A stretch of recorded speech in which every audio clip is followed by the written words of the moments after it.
So in today's talk, I will provide an update on Analytics Zoo, which is the open source platform for big data AI. I actually gave an overview of Analytics Zoo in the first AI Field Day. In today's talk, I will provide some update on the new development, some of the new technologies, as well as new custom use cases for Analytics Zoo. First, a very quick recap of Analytics Zoo. As we work with a lot of our users and customers to help them to build their big data AI applications, we have seen there is a growing demand to build the end-to-end pipeline for those big data applications. So instead of looking at an individual model, for instance, a lot of the deep learning research and experiments focus on the training or inference of model. In real world, we see there is a lot of efforts and as well as a lot of challenges for our users on how to build the end-to-end big data AI pipelines, which can integrate many different components from data ingestion, data processing, visual engineering, modeling, training, inference, and so on, so that they can build a integrated data processing and machine learning, deep learning pipelines that can be easily, seamlessly deployed into their production environment. That's exactly the reason why we at Intel have built an open source Analytics Zoo, which is the open source platform for big data AI. The goal is really how we can scale the end-to-end AI, end-to-end machine learning and deep learning to very large scale distributed big data in the production environment. So this page provides an overview of the technology Jason, stack. How would you compare Analytics Zoo to like MLOps platforms and that sort of thing? Is it competitor of those sorts of things, or is it adjacent? I'm just trying to understand where it would play. I think it's different but related. MLOps, for instance, a lot of our users are running, say, Kubeflow and other technologies. Intel also have a product, Converge.io, try to solve the problem how you can essentially orchestrate the workflow and deploy those different jobs essentially in production. So it's a more of a orchestration platform, allows you to orchestrate and deploy those components end to end. And Analytics Zoo is more of a development platform or a computer layer which can run on top of those MLOps platform. So it's goal is really for users to develop their code, and then you can take the code to deploy it to the MLOps platforms. All right, thanks. Yeah. So I won't go into all the details for Analytics Zoo. This page shows the technology stack. It's powered by one API, so that it can actually seamlessly work across different hardware, the XPUs. And inside Analytics Zoo, roughly speaking, we can look at those components. They can be roughly categorized into different types of layers. At the bottom three, the more of those, we call it a horizontal layer, which provides the foundational capabilities for people to build their big data AI applications for a distributed environment. And the top three components are we call them more of those vertical layers, which are more of a vertical solutions, for instance, recommendations, time series, privacy-preserving machine learning, which are built on top of those horizontal layers and provide more domain-specific solutions to our users. Let's look at one particular example in the bottom layers, in the horizontal layers. Orca is actually a new library we just released, which provides we call it a foundational horizontal capabilities that allows the user to build a distributed TensorFlow or PyTorch or MXNet and so on, build the distributed deep learning frameworks on top of Spark. So think about that. For a lot, as I mentioned before, for our users, when they try to build their end-to-end applications, whether it's a time series analysis or computer vision applications, see, what they need to do is they need to build out the end-to-end pipeline from data ingestion, data processing, to modeling, training, and so on. And when they do that, the developers usually start with their laptop. You start with a single Python notebook and do all the experiments, prototyping in the notebook.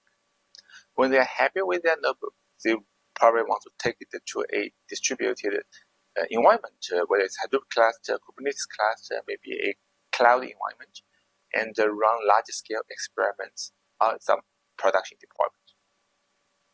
It's a lot of challenge for our users, usually data scientists, to build this end-to-end pipeline in a distributed setting for two reasons.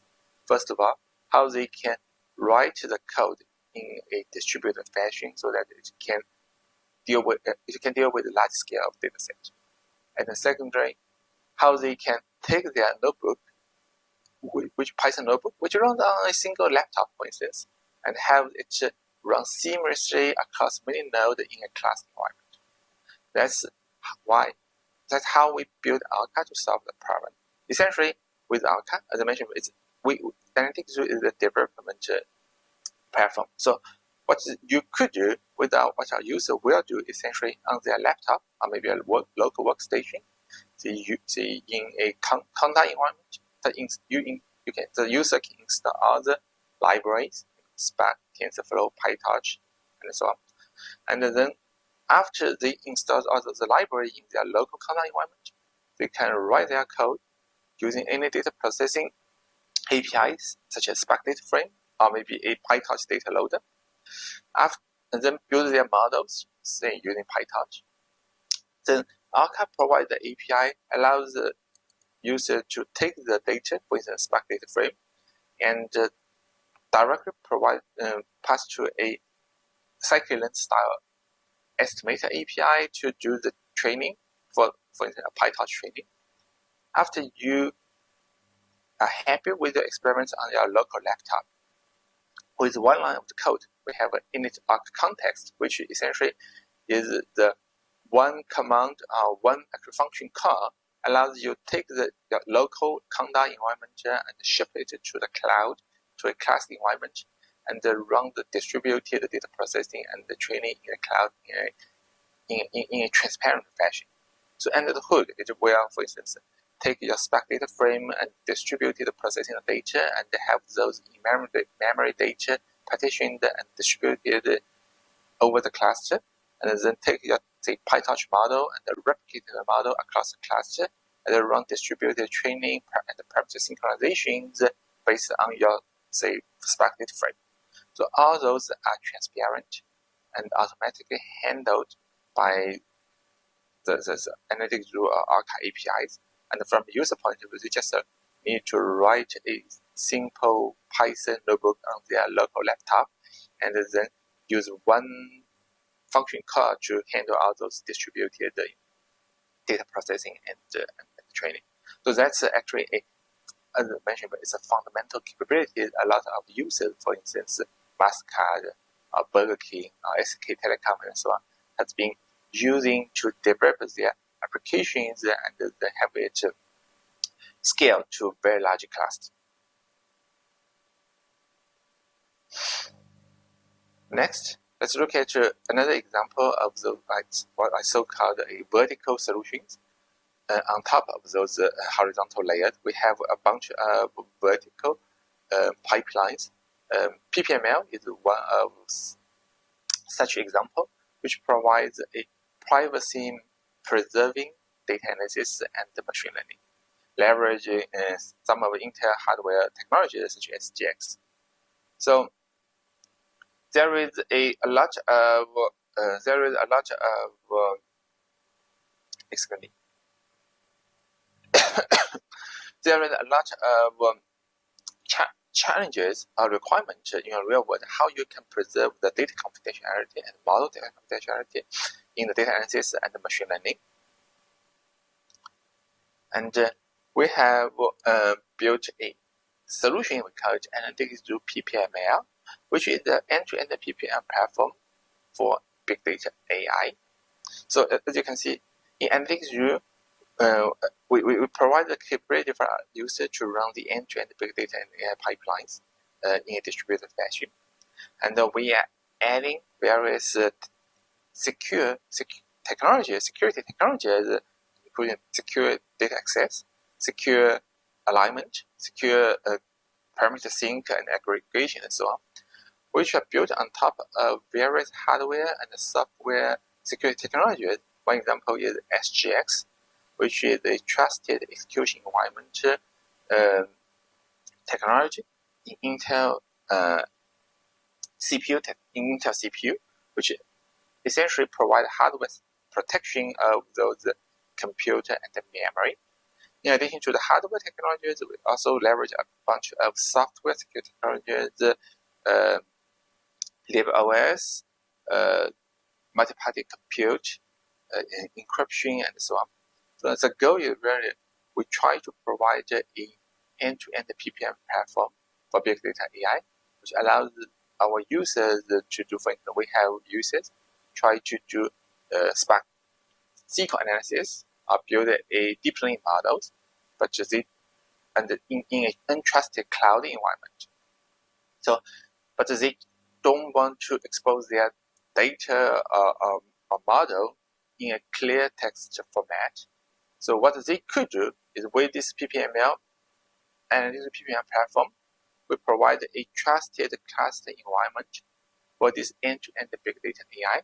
Whether you are running Spark analysis, Flink, machine learning, deep learning, you can now run those analysis even in an untrusted cloud environment in a secure, trusted fashion. So, for instance, if you are running Spark analysis or you are running TensorFlow training, you can run all the compute as well as all the memory in SGX enclaves, which essentially protects your compute as well as your memory data. Any entity outside of the SGX enclave won't be able to access and just see your computer data. But this only provides a single node trusted execution environment. So in a single node in the CPU hardware, it provides the protection for your computer memory. But to run those end-to-end big data AI in a distributed fashion, you also need to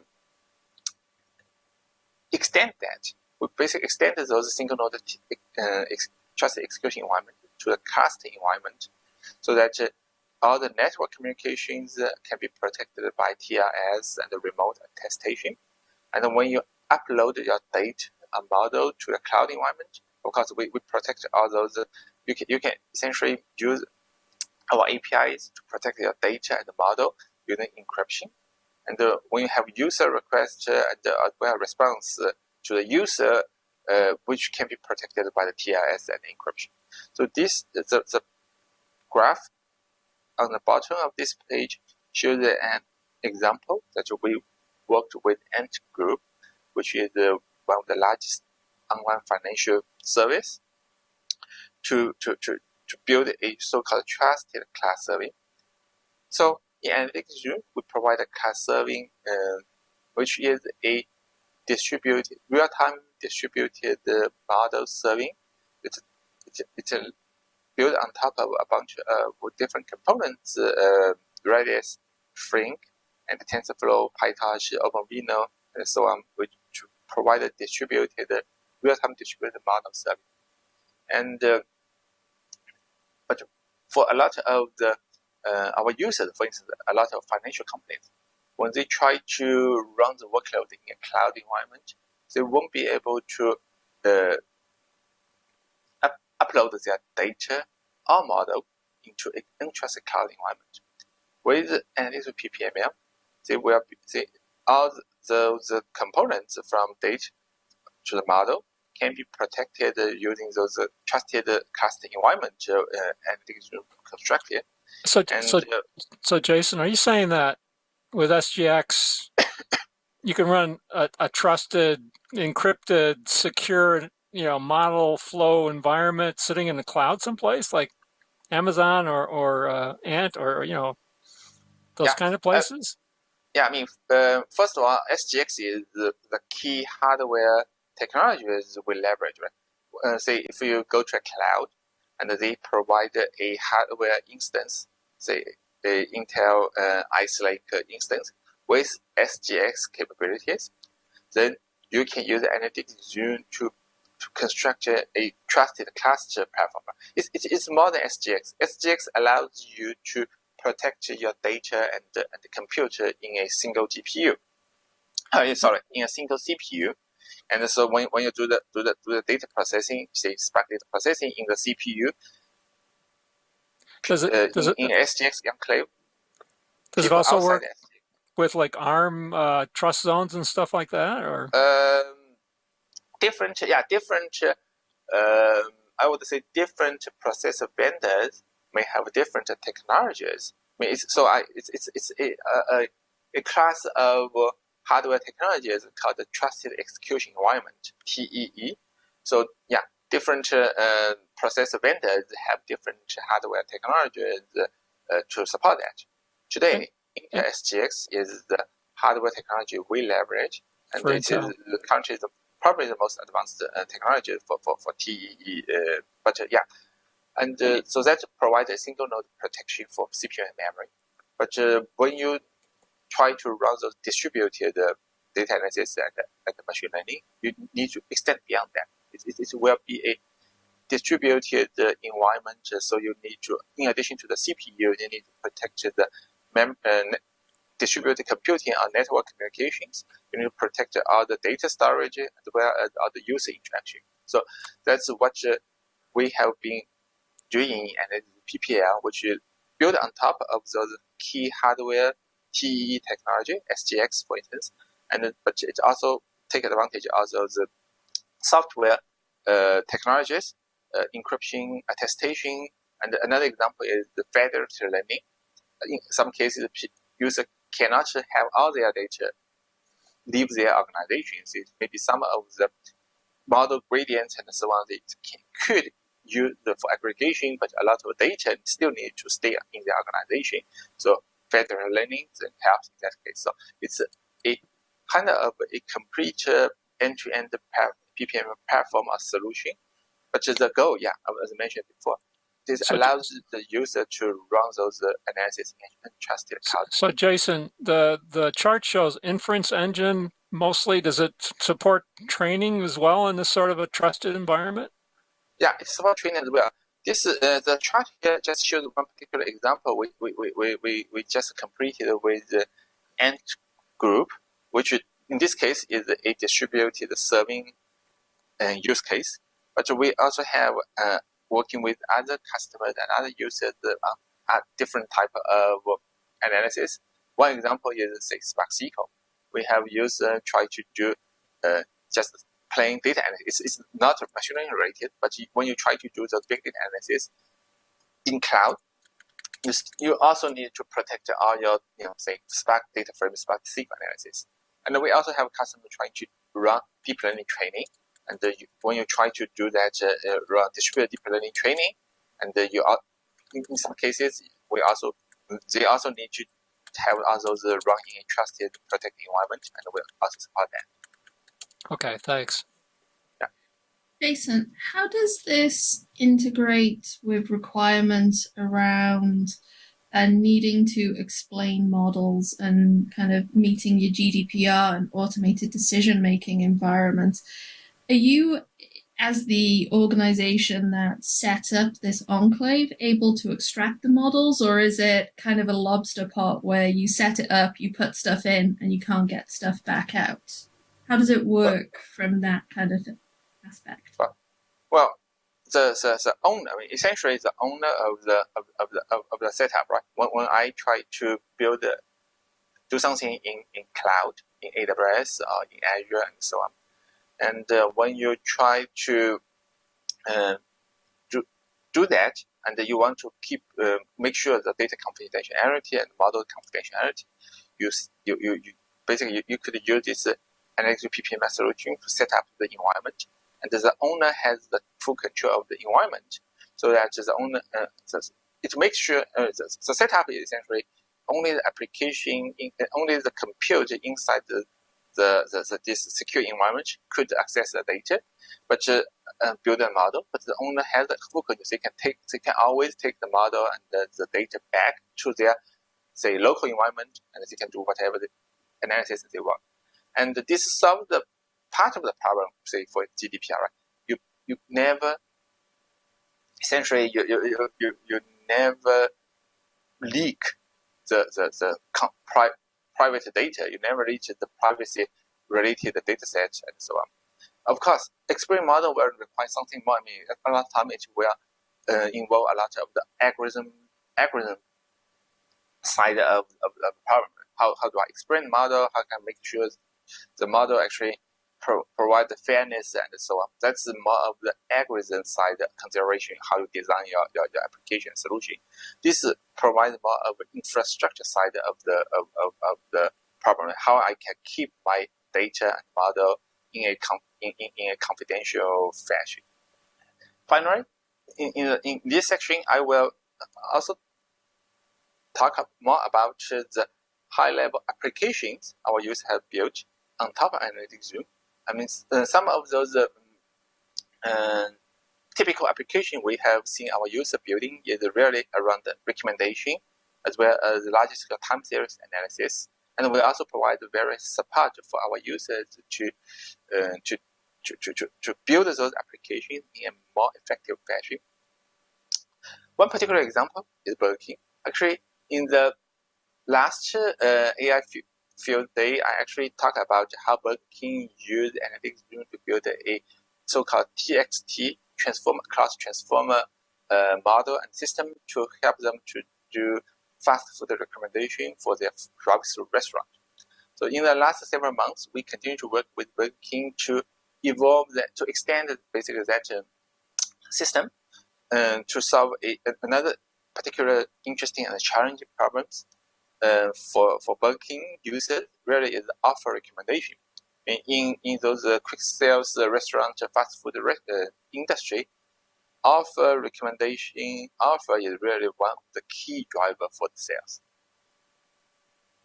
So, but it's also a very complex problem because the different customer, different locations, and different type of offers all have their different constraints, and how you can accurately and to recommend offers to the users is one of the key challenges and the requirement for Burger King. And we collaborated with Burger King to build a recommendation, a offer recommendation system called Deep Frame, which takes advantage of different models, BERT, ResNet, TXT, which I talked about in the last AI Field Day session, and clustering technology like Kimi. So how it works? This page shows actually how it works. So on the left side, right, you are training a deep learning model to do the prediction. So essentially, you use BERT to extract all the text features from the offer, and then also you use a CNN model like a ResNet to extract the image features from the offer, and then with those features, you run an autoencoder to reduce the dimension to essentially generate a feature vector for the particular offers, and then in the middle, we use the TXT model, as I described the last time. It's a transformer class transformer model, which uses two transformers. One to extract the user order sequence behavior. So based on your order sequence, we try to extract your interest, and the other transformer try to extract the context, including the location, time, weather, and so on. And then after that, we will do a joint prediction based on both the user behavior as well as the context to do the joint prediction. So in this case, we take the offer features extracted by BERT and the resonate and combined with the user behaviors, and to use the TXT transformer cross transform model to predict the probability of how likely a user will take the offer and so on. But we want to take a hybrid approach because in the offer recommendation case, there is also a human subject domain expert involvement. Based on the customer behavior data, we can segment the customer into different groups, and the expert could set business-related rules for each group. For instance, for this particular segment, for this particular group of users, I want to provide X number of frequency-based offers, X number of high GPM offers, and so on. And then with that rules, we can, within each rule, within, for instance, I want to provide X number of frequency-based offers, and I could use the deep learning models, the TX model I just trained, to pick the X most high probable offers in that group, for that rule, and provide that to that user. So that we can take a hybrid approach, so that we can still allow our experts to easily maintain and modify the offer rules based on the segmentation, based on their analysis, but at the same time using the deep learning models to automatically pick the best offer according to the rules. So similarly, in the inference time, when you open the app and they see your offer, essentially we take the customer database to do the segmentation, and then take the rules, and based on the rule, we use the deep learning models to pick the offers and provide it to the users. The entire pipeline is built on top of Analytics Zoo, both for the training. In the offline training, we need to do a lot of data analysis, as well as the machine learning models to the classification, to the segmentation, and using the deep learning models to train those deep learning models. And all those can be run on top of Analytics Zoo in a Hadoop environment. And then once you have the training, you can take the model and basically deploy it in a web service environment using Plain, Docker, Kubernetes, and so on to provide the offer to our users. So this is actually described in more detail in one of the Data Plus AI Summit, actually just happening just early this week. So if you're interested, you can take a look at that talk as well. We see actually a growing trend. AI is moving to everywhere. So from a fast food restaurant to a manufacturing to a 5G network and so on, people are using AI to solve various real-world problems. And to do that, they really need to apply AI to large-scale distributed production dataset. So at Intel, we have been working very hard to provide both the hardware solutions as well as the software, open source software tools and platforms. Analytics Zoo is one such example, which provides the open source software platform for big data AI, which allows our users to easily develop their end-to-end data analysis and the machine learning deep learning applications for their big data production data set. So yeah, that's all I want to talk about today. And Analytics Zoo is the open source project. If you're interested, you can always go to our GitHub website and take a look and play with it. Thanks.